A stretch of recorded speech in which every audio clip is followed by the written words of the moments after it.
대출을 모르고 집을 살 순 없다. 최대 대출로 내 집 마련하기. 2022년 보완을 위해서 제가 오늘 특별히 강의를 더 준비했는데요. 안녕하십니까? 레오입니다.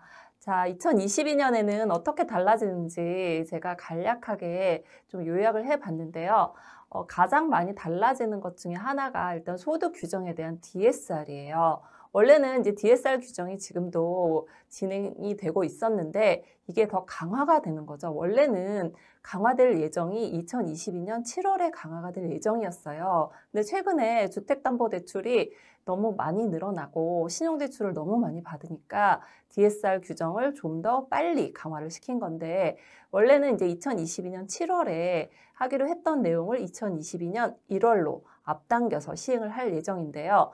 그 내용은 이제는 총 대출액의 2억을 넘으면 DSR을 타이트하게 보겠다, 강화를 하겠다 그 얘기예요. 그 타이트함이 40%로 보겠다. DSR 40%는 사실 맞추기가 좀 어찌 보면 상당히 힘든 퍼센트거든요. 근데 그거를 좀 더 이제 빨리 실행을 하겠다 그 얘기고요.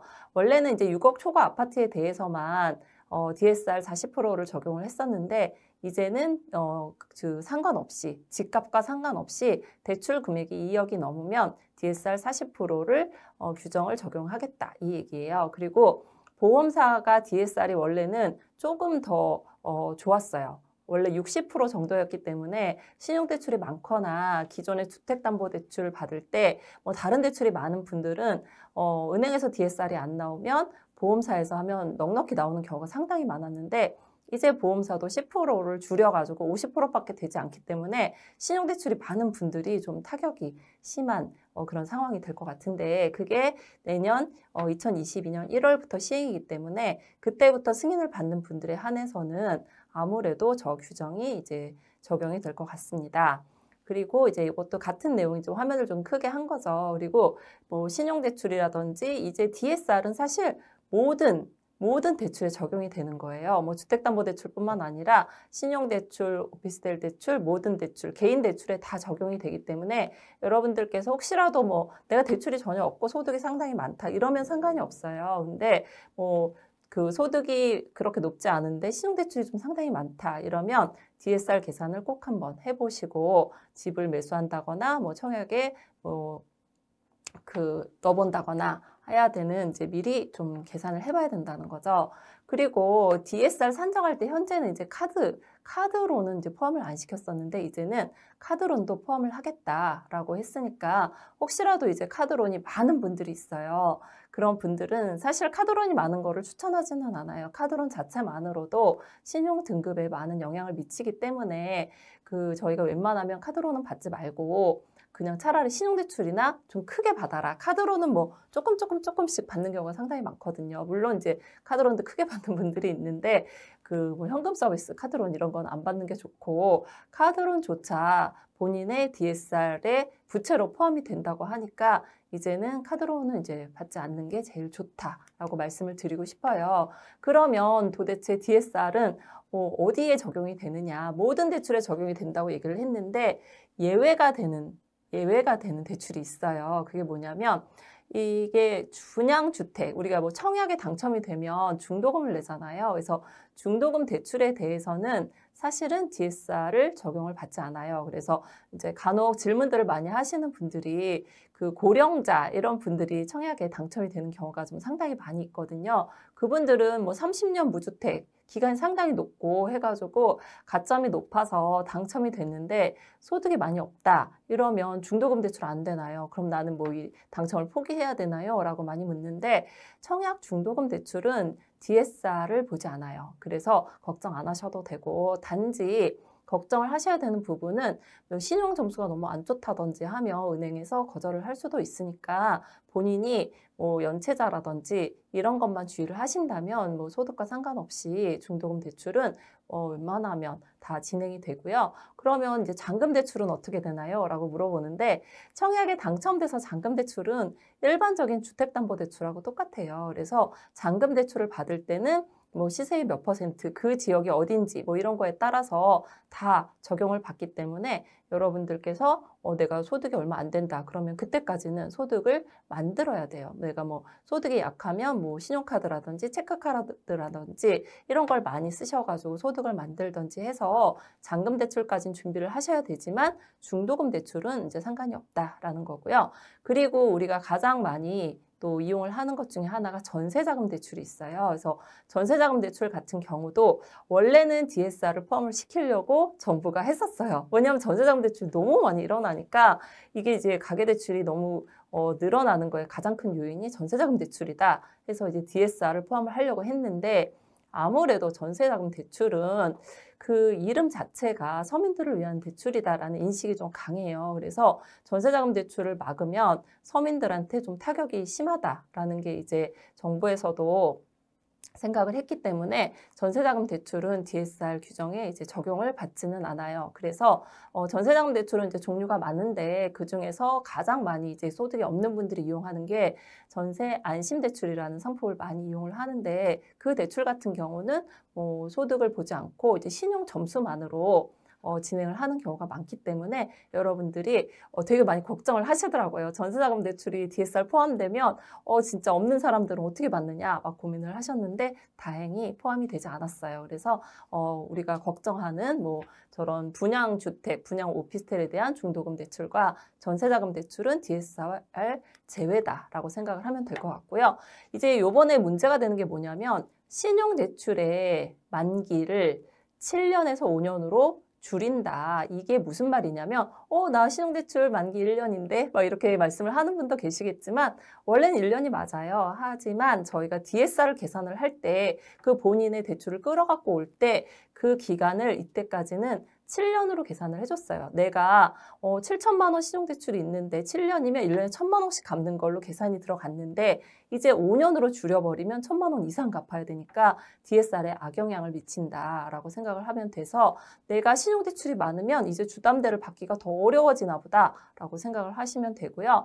그런데 요번에 이제 하나 더 보완책으로 내놓은 거는 여러분들이 받는 신용대출은 대부분 다 뭐예요? 만기 일시 상환이에요. 이자만 낸단 말이에요. 원금을 상환하지 않아요. 그런데 정부에서 분할 상환식으로 신용대출을 받으면 만기를 8년으로 인정을 해주겠다라고 이제 규정을 만든 거죠. 그래서 여러분들이 나는 뭐 만기 일시로 하고 싶어. 그러면 이제 5년으로 계산이 될 거고 분할 상환식으로 하겠다 하시면 이제 8년으로 계산이 될 수 있어요. 그리고 비주택담보대출, 비주택담보대출이라 하면 오피스텔 대출 뭐 이런 거를 말을 하는데 오피스텔 대출 같은 경우는 이제까지 보통 10년의 만기로 계산을 해줬거든요. 근데 이제는 8년으로 줄인다. 그러면 역시 기간을 줄일수록 우리가 DSR에는 나쁜 영향을 미치기 때문에 여러분들이 내가 이런 대출이 있다. 그러면 주택담보대출 받기가 조금 어렵겠구나라고 생각을 하면 될 것 같아요. 자, 그러면 신용대출의 분할 상환 인센티브를 적용받기 위한 요건. 이게 분할 상환을 해라 이렇게 해서 만든 조건이기 때문에 여러분들이 이 조건을 지켜주면 만기를 8년으로 늘려준다. 그러면 내가 주택담보대출을 받을 때 조금 더 주택담보대출을 받을 금액이 늘어나거든요. 그래서 여러분들께서 만약에 난 신용대출만 받을 거야 이러면 뭐 큰 신경을 안 쓰셔도 되겠지만 나는 주담대를 염두에 두고 신용대출을 받아야 된다. 이런 분들은 분할 상환도 한번 생각을 해보는 게 좋을 것 같아요. 그래서 분할 상환식으로 받으면 만기를 8년으로 계산을 해주고 당연히 거치기간 없죠. 바로 원금 상환이 들어갈 거니까 여러분들이 그렇게 한번 자금을 계획을 세우면 될 것 같습니다. 그래서 한번 계산을 해봤더니 일시 상환으로 계산을 하면 5년이라고 얘기를 했고요. 분할 상환으로 신용대출을 받으면 8년이라고 말씀을 드렸잖아요. 그래서 쭉 계산을 들어가 보면 여러분들이 뭐 저 금액에 딱 맞진 않기 때문에 그냥 비율만 보면 되는데 분할 상환으로 하면 DSR이 36.3% 이내 들어오고 만기 일시로 하면 5년이니까 41.3%에 들어온다. 저희가 DSR이 40%로 이제 적용을 받잖아요. 그래서 그러면 당연히 5년으로 하면 취급이 불가고 8년으로 하면 취급이 가능한 이제 그런 대출이 되기 때문에 여러분들께서 뭐 조금씩 갚아 나가는 게 아무래도 대출 받는 데는 조금 유리할 것이다라는 게 이제 요번에 바뀐 이제 DSR입니다. 그리고 이제 신용대출 때문에 뭐 이때까지 DSR 설명을 드렸고요. 전세대출이 조금 더 바뀌었어요. 그래서 그거에 대한 보완 설명을 조금 해드리고 싶은데 전세대출은 원래는 입주한 날짜, 내가 이제 이사를 들어가잖아요. 그래서 계약서에 입주한 날로부터 3개월까지 가능했어요. 내가 처음에 입주할 때는 돈이 필요 없을 수도 있고 그래서 그랬는데 3개월 안에 갑자기 뭐 돈이 필요해. 대출을 받아야 될 것 같아. 그러면 가능했는데 이제 정부에서는 대출이 너무 많이 늘어나니까 입주한 날만 받아라. 라고 이제 규정을 바꾼 거죠. 그래서 지금은 이제 규정이 입주한 날만 대출이 가능하게 될 것 같은데 뭐 또 바뀔 수도 있어요. 근데 지금 현재 진행되고 있는 건들은 이제 3개월까지만 가능하게 규정이 나와 있으니까 여러분들이 이 규정이 뭐 올해 안으로 끝날지 2021년에 끝날지 2022년에도 계속 될지 그거는 대출이 이제 늘어나느냐 안 늘어나느냐에 따라서 그 결정이 될 것 같은데 현재는 이렇게 진행이 되고 있으니까 여러분들이 전세대출을 받을 때 내가 한 달 있다 받아야지 이렇게 생각하지 말고 입주할 때 받는 게 여러모로 편리하다라는 거를 말씀을 드린 것 같고요. 그리고 전세대출이 이제 달라진 것 중에 하나가 이제 증액분만 전세대출이 가능하다. 이건 무슨 말이냐면 내가 대출이 없었어요. 전혀 없이 그냥 1억의 전세 보증금을 가지고 살고 있었는데 5%를 증액을 한다. 그럼 500만 원이잖아요. 그러면 500만 원만 대출이 가능하다. 이 얘기예요. 예전에는 증액을 하면 신규로 봐가지고 1억 500에 80%가 대출이 됐지만 이제는 증액분만 대출이 가능하다. 이렇게 규정이 점점 대출을 못하게 바뀌고 있으니까 여러분들께서 대출을 받을 때 아니면 전세를 계약을 할 때 미리 계획을 세울 때 자금을 이런 식으로 계획을 세워야 될 것 같고요.